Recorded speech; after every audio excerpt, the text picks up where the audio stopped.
Episode की शुरुआत में हम मरिया से मिलते हैं, जो एक चॉकलेट बनाने वाली कंपनी में रिसर्च एंड डेवलपमेंट डिपार्टमेंट में काम करती है, जहां वो नई चॉकलेट रेसिपीज बनाने के एक्सपेरिमेंट करती है। मतलब जो चॉकलेट हम खाते हैं उसकी रेसिपी किसी ना किसी ने तो बनाई होगी, ये वही काम करती है। तो मरिया का लेटेस्ट कॉन्सेप्ट है एक चॉकलेट बार जिसमें sweet and salty miso jam भरा गया है। फिलहाल वो अपने घर पर अपने बॉयफ्रेंड के साथ है। बैकग्राउंड में टीवी चल रहा है जिसमें न्यूज आ रही है कि किसी लड़की ने बिल्डिंग से कूदकर अपने आप को खत्म करने की कोशिश की है और अब उसकी मौत हो चुकी है। यहाँ हस्बैंड ने एक कैप पहनी है जिसमें बार्नीज लिखा है और इस कैप को इस सीन में फुल फोकस करके दिखाया गया है ताकि हम ऑडियंस ध्यान से देखें। इस कैप का काम आगे एपिसोड में आएगा, बाकी मैं तब बात करूंगा। आज ऑफिस में मरिया की बनाई गई न्यू रेसिपी मतलब उस चॉकलेट बार की टेस्टिंग होगी और टेस्टिंग एक ग्रुप करेगा। अब जैसे ही ग्रुप मेंबर्स चॉकलेट को टेस्ट करते हैं उनका पहला रिएक्शन नेगेटिव होता है। ज्यादातर लोगों को चॉकलेट पसंद नहीं आती। इसी बीच एक लड़की जिसका नाम वेरिटी है वो चॉकलेट का एक और बाइट लेती है और कहती है दूसरी बाइट खाने पर टेस्ट बेटर लगता है। उसकी बात सुन के बाकी टेस्टर्स भी फिर से चॉकलेट ट्राई करते हैं और दूसरी बार टेस्ट करने पर उनका रिएक्शन बदल जाता है। उन सबको चॉकलेट अच्छी लगने लगती है और वो सब चॉकलेट को अप्रूव कर देते हैं। वेरिटी और मरिया ऑफिस वॉशरूम में टकराते हैं और एक दूसरे को पहचान लेते हैं। ये दोनों हाई स्कूल में क्लासमेट थी और आज लगभग 10 सालों बाद ऐसे मिल रहे हैं। मरिया उसे बताती है कि वो इस कंपनी में as a head of flavour की पोजीशन में जॉब करती है। वेरिटी बोलती है कि वो इस कंपनी में रिसर्च असिस्टेंट की जॉब के लिए अप्लाई कर रही है। मरिया थोड़ा कंफ्यूज होती है क्योंकि उसके हिसाब से कंपनी में फिलहाल कोई जॉब ओपनिंग नहीं है। इन दोनों की बातों से पता चलता है कि वेरिटी स्कूल में पढ़ाकू टाइप थी और हमेशा कंप्यूटर लैब में ही रहती थी और मरिया स्कूल में पॉपुलर लड़की हुआ करती थी। वेरिटी से मिलने के बाद जब मरिया ऑफिस वेबसाइट चेक करती है तो वहाँ सच में एक वैकेंसी लिस्टेड होती है और ये बात उसका बॉस भी कंफर्म कर देता है। घर पर मरिया वेरिटी के बारे में अपने बॉयफ्रेंड को बताती है कि वो स्कूल में इंटेलिजेंट स्टूडेंट थी लेकिन बड़ी अजीब सी थी। वो ज्यादा बात नहीं करती थी, बिखरे बाल होते थे उसके, हर वक्त कुछ डायग्राम्स बनाती थी जैसे उसे कोई कंप्यूटर बनाना हो। मतलब वेरिटी उस टाइप की इंसान थी जो बहुत पढ़ाकू होते हैं, लेकिन इसी वजह से वो बाकी स्टूडेंट के बीच में नॉर्मल नहीं कहलाते। बाकी स्टूडेंट्स को उनकी बातें, उनकी कुछ हरकतें अजीब लगती हैं, इसलिए ऐसे इंसानों को लोग अजीब बोल देते हैं। मरिया एक पुरानी बात शेयर करती है। वो कहती है कि स्कूल के टाइम वेरिटी के बारे में एक रूमर फैला था। लोग कहते थे कि उसका कंप्यूटर टीचर के साथ कुछ चल रहा है और इसलिए वो हमेशा कंप्यूटर लैब में ही रहती थी और इसी वजह से स्कूल में सब उसका मजाक बनाते थे। वो स्कूल में इजी टारगेट थी। क्लास में एक और स्टूडेंट भी थी, नेटली केन, जिसने वेरिटी को सबसे ज्यादा परेशान किया था। मरिया वेरिटी की लिंक्डइन प्रोफाइल देख के कंफ्यूज है। वो पहले एज ए ट्रेवल एजेंट काम करती थी लेकिन अब वो एक फूड कंपनी में क्यों काम करना चाहती है। अगले दिन वेरिटी का इंटरव्यू होता है और इंटरव्यू के बाद उसे तुरंत हायर कर लिया जाता है। इस चीज पर मरिया अपने बॉस से कहती है कि वेरिटी अजीब है और एक बार उसकी डिग्रीज रीचेक करवा लो। घर आकर भी मरिया वेरिटी की वजह से नाखुश दिखती है, जिस पर उसका बॉयफ्रेंड कहता है कि तुम दोनों की कोई दुश्मनी थी क्या। मरिया कहती है कि ऐसा कुछ नहीं है। अगले दिन बॉस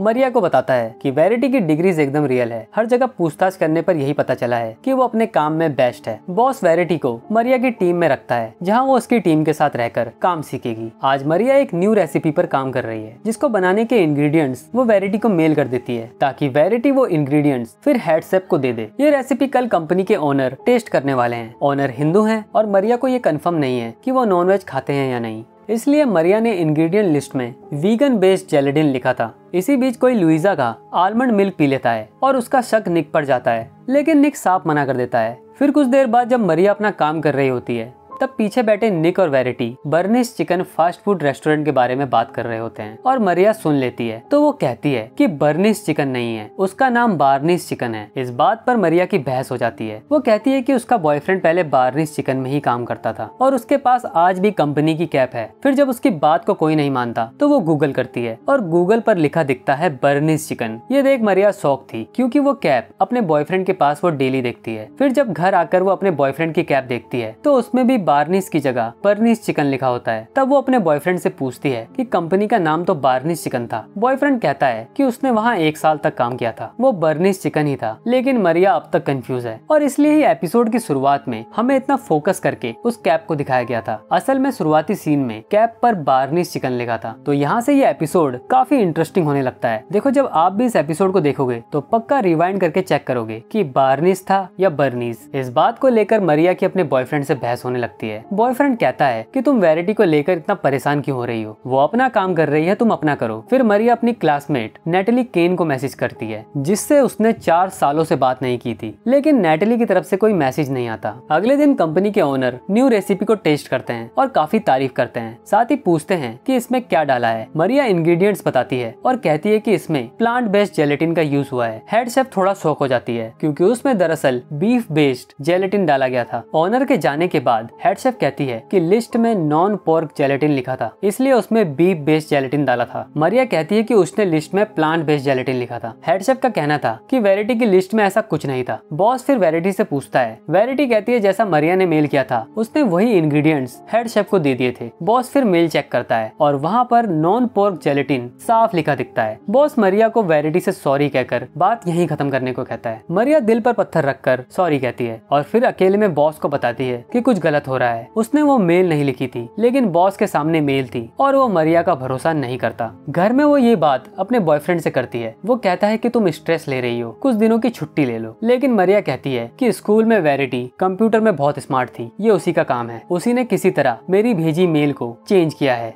तभी मरिया की क्लासमेट नेटली केन के हस्बैंड का मैसेज आता है। मैसेज में लिखा था कि कुछ दिनों पहले नेटली की मौत हो चुकी है। तब मरिया नेटली के नंबर पर कॉल करती है। उसका हस्बैंड कॉल पिक करके बताता है कि नेटली कुछ टाइम से अजीब बातें करने लगी थी और उसको लगता था कि सब उससे झूठ बोल रहे हैं। उसको रियलिटी समझने में दिक्कत हो रही थी, मतलब उसे कुछ समझ नहीं आ रहा था कि क्या सच है और क्या झूठ। उसकी मेंटल स्टेट खराब हो रही थी और कुछ दिनों पहले उसने खुद को खत्म कर लिया। तब मरिया पूछती है कि क्या नेटली किसी वेरिटी नाम की लड़की से मिली थी, लेकिन हस्बैंड को इस बारे में कुछ नहीं पता था। अगले दिन मरिया ऑफिस पहुंचती है तो उसे पता चलता है कि वो एक स्टाफ मीटिंग मिस कर चुकी है। वेरिटी मरिया से अकेले मिलकर उससे पूछती है कि क्या तुम्हें मुझसे कोई प्रॉब्लम है। मरिया कहती है उसे कभी वेरिटी के होने से फर्क भी नहीं पड़ा, ना स्कूल में ना यहाँ ऑफिस में। वेरिटी यहाँ खुलकर बातें करती है और बताती है कि स्टूडेंट्स ने स्कूल में वेरिटी को लेकर गलत बातें फैलाई थी। उसके और कंप्यूटर टीचर के बीच कुछ नहीं हुआ था। एक कंप्यूटर टीचर ही थे जो स्कूल में वेरिटी से अच्छे से बात करते थे, उसको समझते थे। मरिया कहती है कि उसने वेरिटी को लेकर फैले स्कूल रूमर्स पर कभी भरोसा नहीं किया था। स्कूल में बच्चे अक्सर ऐसी हरकतें करते हैं, लेकिन वो होते तो बच्चे ही हैं, ऐसा मरिया का मानना था। मरिया अफसोस जताती है कि जो भी वेरिटी के साथ स्कूल में हुआ वो बिल्कुल गलत था। तब अचानक वेरिटी फ्रिज से लुइजा का आलमंड मिल्क निकालकर मरिया के सामने पीने लगती है और मरिया को समझ आता है कि लुइजा का आलमंड मिल्क पिछले कुछ दिनों से वेरिटी ही पी जाती है। वेरिटी मिल्क पीकर उसका बॉक्स वहीं गिरा देती है और अपनी जगह में जाकर बैठ जाती है। ये सब देख के मरिया अभी भी शॉक में है। तब लुइजा आती है और पूछती है कि मिल्क आज कौन पी गया। मरिया साफ बताती है कि ये मिल्क वेरिटी ने उसके सामने पिया था। वेरिटी उल्टा ब्लेम मरिया पे डाल देती है। तब मरिया कहती है कि उसे आलमंड से एलर्जी है। फिर बॉस कहता है क्यों ना सीसीटीवी फुटेज देखी जाए। अब सीसीटीवी फुटेज चेक किया जाता है तो उसमें दिखता है कि मरिया ही आलमंड मिल्क पी रही है। मरिया फुटेज देख शॉक है और अपने डिफेंस में कहती है मुझे नट एलर्जी है, मैं कभी भी आलमंड मिल्क नहीं पीऊंगी क्योंकि फिर मुझे दिक्कत होने लगेगी। और अब इंटरेस्टिंग बात ये होती है कि यहाँ किसी को भी नट एलर्जी के बारे में पता ही नहीं होता, मतलब ये वर्ड ही वो जीवन में पहली बार सुन रहे हैं। इवन गूगल पे नट एलर्जी सर्च करने पर कुछ भी रिजल्ट नहीं आता, जैसे नट एलर्जी वजूद में ही ना हो। मरिया को कुछ समझ नहीं आता कि ये हो कैसे रहा है। वो वेरिटी को देखती है जो अपने गले में पहने एक पेंडेंट को बार बार हाथ से टच कर रही होती है। मरिया को उस पर शक होता है और वो कहती है कि वेरिटी उस पेंडेंट के जरिए कुछ तो कर रही है। वो पेंडेंट छीनने की कोशिश करती है और बॉस इस बात से गुस्सा होकर मरिया को जॉब से निकाल देता है, क्योंकि बॉस को लगता है कि मरिया की मेंटल स्टेट ठीक नहीं है, इसलिए वो पागलपन में ये सब कर रही है। उस रात मरिया अपने घर नहीं जाती बल्कि ऑफिस के बाहर रहकर वेरिटी का वेट करती है और वेरिटी का पीछा करते हुए वो उसके घर तक पहुंच जाती है। वेरिटी एक बहुत बड़े मेंशन में रहती है। ये देख मरिया सोचती है कि ये यहाँ कैसे रह रही है। जब वो मेंशन में अंदर जाती है तो उसे एक बड़ा सा सर्वर रूम दिखता है। वो धीरे से वेरिटी के बेडरूम में जाती है। उस वक्त वेरिटी शावर में होती है। रूम में एक बड़ी सी पेंटिंग होती है जिसमें वेरिटी प्रिंसेस बनी दिख रही है और दो आदमी उसके सामने झुक के उसे फ्रूट्स खिला रहे हैं। वहीं कुछ फोटो फ्रेम है जिसमें एक में वेरिटी वोग मैगजीन के कवर पर है, दूसरे में सिंगर हैरी स्टाइल्स के साथ है, एक फ्रेम में एस्ट्रोनॉट सूट पहना है और एक में ओलंपिक मेडल के साथ है। यहाँ मरिया को वही पेंडेंट टेबल के कॉर्नर पर पड़ा मिलता है। तभी शावर बंद होने की आवाज आती है तो मरिया पेंडेंट को लेकर बेड के नीचे छुप जाती है, लेकिन वेरिटी उसे पकड़ लेती है। मरिया कहती है कि ये पेंडेंट अब मेरे पास है, अब तुम कुछ नहीं कर सकती हो, लेकिन वेरिटी कहती है कि ये बस एक रिमोट है, मेरे पास ऐसे बहुत सारे हैं। अब यहाँ वेरिटी रिवील करती है कि स्कूल के बाद उसने एक क्वांटम कंप्यूटर बनाया। उसने कैसे बनाया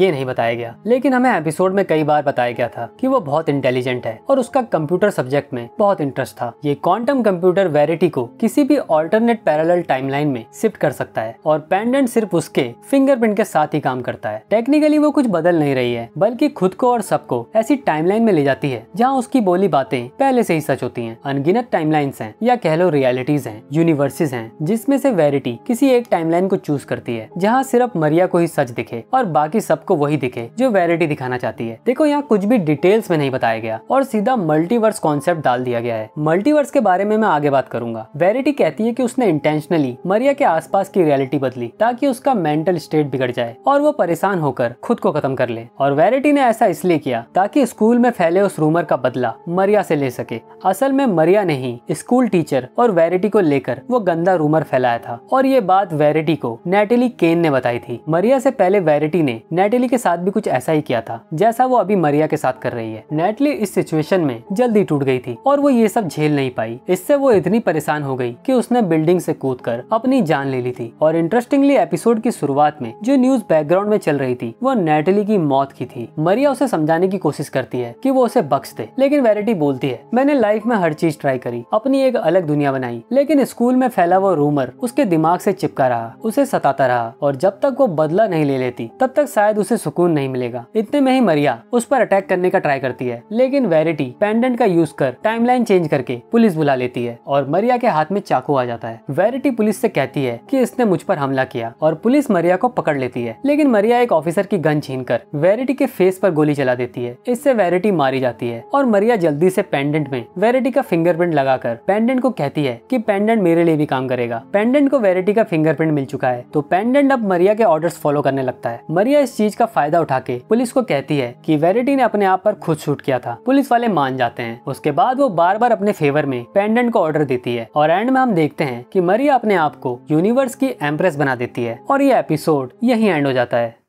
चलो अब बात करते हैं मरिया के बारे में। देखो मरिया अपने बॉयफ्रेंड से भी झूठ बोलती है कि उसका वेरिटी के रूमर से कोई लेना देना नहीं है, जबकि असल में रूमर उसी ने फैलाया था और फिर स्कूल के सब बच्चों ने वेरिटी का जीना मुश्किल कर दिया था। मरिया का अपने बॉयफ्रेंड से झूठ बोलना दिखाता है कि हम अक्सर उन लोगों से सबसे ज्यादा छुपाते हैं जो हमसे सबसे ज्यादा करीब होते हैं। शायद हमें डर होता है कि वो हमें जज करेंगे या फिर शायद हमें खुद ही पता होता है कि जो हमने किया वो गलत था। मरिया चाहती तो अपने बॉयफ्रेंड से सच कह सकती थी और वेरिटी को भी सच बताकर उससे माफी मांग सकती थी कि उसी ने स्कूल में रूमर फैलाया था। अब बात करते हैं वेरिटी की। उसने एक ऐसा कंप्यूटर बनाया था जिससे उससे रियलिटी का कंट्रोल मिल गया था। जैसा चाहे जहाँ चाहे सब कुछ उसके हाथ में था। एक तरह से दुनिया उसकी मुट्ठी में आ चुकी थी। लेकिन स्कूल की दर्दनाक यादों से छुटकारा पाना इतना आसान नहीं था। जो बुलिंग उसने झेली, जो रूमर्स मरिया ने फैलाए, वो सब वेरिटी के अंदर कहीं घर कर चुके थे। वेरिटी के पास क्वांटम कंप्यूटर की पावर थी, लिमिटलेस पावर। फिर भी वो एक पुरानी इंसल्ट को भूल नहीं पाई और जब बदले की आग भड़की तो उसने सब कुछ दांव पर लगा दिया। आखिर में वेरिटी खुद मारी गई और उसका इन्वेंशन अब मरिया के हाथ में है। इस एपिसोड को देखकर एक कहावत याद आती है, अगर तुम बदला लेने जा रहे हो तो पहले 2 कब्रें खोद लो, एक उसके लिए एक खुद के लिए, क्योंकि बदला लेना एक 2-धारी तलवार जैसा है और कभी कभी सबसे गहरी चोट खुद को लगती है। वेरिटी भी इस तलवार का शिकार बन गई, आखिर में बदले के चक्कर में खुद मारी गई। ये एपिसोड बेस्ड है मल्टीवर्स के कॉन्सेप्ट के ऊपर। मल्टीवर्स का कॉन्सेप्ट ये कहता है कि हमारा यूनिवर्स अकेला नहीं है, ऐसे और भी कई यूनिवर्स हो सकते हैं। जैसे किसी यूनिवर्स में ग्रेविटी अलग तरह से काम करती हो, किसी यूनिवर्स में 24 से ज्यादा घंटे हो। और मल्टीवर्स कॉन्सेप्ट से आता है पैरेलल यूनिवर्स का कॉन्सेप्ट, जो इस एपिसोड में यूज हुआ है। पैरेलल यूनिवर्स एक ऑल्टरनेट वर्जन होता है हमारे यूनिवर्स का और ये अनगिनत हो सकते हैं। जैसे कि वेरिटी बताती है, ये यूनिवर्स एकदम सेम लग सकते हैं लेकिन कुछ ना कुछ अलग होता है। एक एग्जाम्पल से समझो, क्लास 10th के बाद आपके सामने एक बड़ा सवाल खड़ा होता है, साइंस लूं या कॉमर्स। अब यहीं पे यूनिवर्स स्प्लिट हो जाता है, 2 हिस्सों में बंटने लगता है। अगर आपने साइंस चूज किया तो एक नया यूनिवर्स बन गया जहाँ आप फिजिक्स, केमिस्ट्री, मैथ्स पढ़ रहे हो, IIT की तैयारी कर रहे हो। लेकिन अगर उसी मोमेंट में आपने कॉमर्स चूज किया होता तो एक अलग यूनिवर्स क्रिएट हो जाता जहां आप अकाउंट्स, बिजनेस स्टडीज पढ़ रहे होते। मतलब एक डिसीजन, 2 अलग दुनिया। मान लो एक में आप साइंटिस्ट हो और दूसरी दुनिया में CA। दोनों दुनिया सेम वक्त पर चल रही हैं, पर दोनों में आपका पास्ट, प्रेजेंट और फ्यूचर अलग है। और यही होता है पैरेलल यूनिवर्स। जैसे जैसे लाइफ में चॉइसेस आती हैं, हर एक डिसीजन के साथ नए पैरेलल यूनिवर्सेस बनते जाते हैं। आपने किसी से दोस्ती की या नहीं की, एक यूनिवर्स।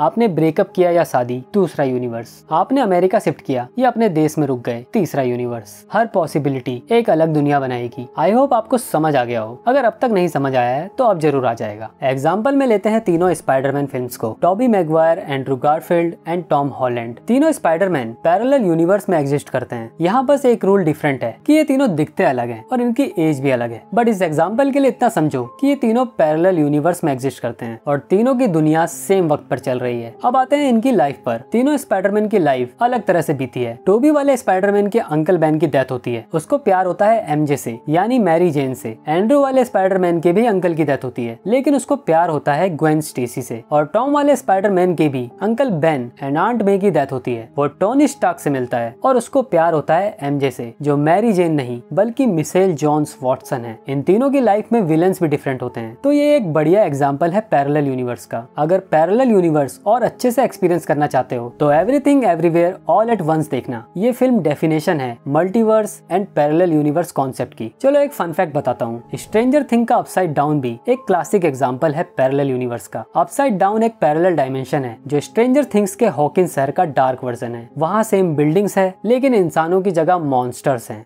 अब थोड़ा फोकस करते हैं वेरिटी के सुपर कंप्यूटर पर। वो क्या चीज थी असल में, और जो कुछ भी वेरिटी कर रही थी वो सब कैसे पॉसिबल हो रहा था। देखो सबसे पहली बात, वेरिटी कुछ भी चेंज नहीं कर रही थी। यहाँ किसी भी तरह का टाइम ट्रेवल नहीं हो रहा था। मल्टीवर्स में बहुत सारे यूनिवर्सेस हैं, अनगिनत। वेरिटी बस वो वाला यूनिवर्स चूज कर रही थी जहाँ उसकी बोली हुई बातें हमेशा से सच थी, पहले से सच थी। फिर वो अपने साथ उन सभी को उसी यूनिवर्स में शिफ्ट कर देती थी। फॉर एग्जाम्पल, एक यूनिवर्स है जहाँ रेस्टोरेंट का नाम बर्नीज चिकन है, इसलिए वो सबको अपने साथ बर्नीज वाले यूनिवर्स में शिफ्ट कर लेती है। इसलिए गूगल भी बर्नीज दिखाता है क्योंकि वहाँ हमेशा से ही रेस्टोरेंट का नाम बर्नीज था। वैसे ही एक ऐसा यूनिवर्स था जहाँ सच में मरिया ने आलमंड मिल्क पिया था, क्योंकि वहाँ नट एलर्जी जैसा कुछ एग्जिस्ट नहीं करता था, इसलिए सीसीटीवी फुटेज में वही दिख रहा था। लेकिन यहाँ एक और ट्विस्ट है। अब क्योंकि अनगिनत यूनिवर्सेस हैं तो वेरिटी एक ऐसे यूनिवर्स को चूज करती थी जहाँ सिर्फ मरिया को अपनी असली दुनिया याद रहे, उसका ओरिजिनल यूनिवर्स, और बाकी सबको वेरिटी का चूज किया यूनिवर्स ही अपना यूनिवर्स लगता था। इसी वजह से सबको मरिया की मेंटल स्टेट खराब लगने लगती है। मतलब सिंपल है, जैसे हम अमेज़न पर टी शर्ट खरीदते वक्त फिल्टर्स लगाते हैं कि इस प्राइस रेंज से नीचे होना चाहिए, XYZ ब्रांड का होना चाहिए, टी शर्ट का मटेरियल कॉटन होना चाहिए, एटसेट्रा। ठीक वैसे ही वेरिटी अनगिनत यूनिवर्सेस को फिल्टर करके एक पर्टिकुलर यूनिवर्स चूज करती थी और सब कुछ उसके हिसाब से होता था। और आखिर में वेरिटी का फिंगरप्रिंट यूज करके मरिया रियलिटी को उस टाइमलाइन में शिफ्ट कर देती है जहाँ पेंडेंट उसके लिए भी काम करता है और खुद को यूनिवर्स की एम्प्रेस बना लेती है। देखो एपिसोड में हमें कुछ भी डिटेल्स में एक्सप्लेन नहीं किया गया और ना ही हमें मल्टीवर्स के रूल समझाए गए हैं, तो इसलिए जैसा एपिसोड में बताया गया है मैंने वही इंक्लूड करके ये एक्सप्लेनर वीडियो बनाया है। आई नो वीडियो काफी लंबा बन गया है, लेकिन मल्टीवर्स पर जब भी बात होगी तो लंबी ही चलेगी क्योंकि टॉपिक ही ऐसा है। वेल अब मैं सुनाई दूंगा आपको नई वीडियो में, तब तक ये इंटरेस्टिंग वीडियो देख सकते हो। Happy watching.